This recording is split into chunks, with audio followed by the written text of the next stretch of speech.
Today, just hours before SNAP benefits were set to run out of money, a federal judge in Rhode Island ruled the Trump administration must use emergency funding to keep the food assistance program afloat.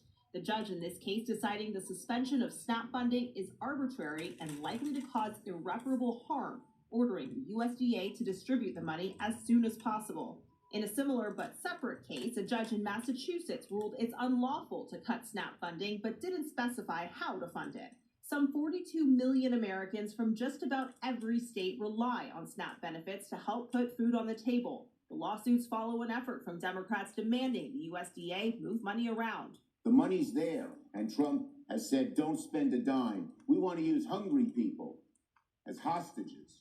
The president today claimed Democrats are working against their own constituents. When you're talking about SNAP, if you look, it's largely Democrats. They're hurting their own people. The administration so far stands by its position that emergency funds can only protect SNAP through an act of Congress. It's unclear if they plan to appeal today's ruling. Caught in between SNAP recipients like Sandra Esquivel. Yes, it's very helpful. I like to get the meat and the vegetables because that's the most important things. It's one of several consequences of a government shutdown that has left hundreds of thousands of Americans without a paycheck as it stretches into its second month.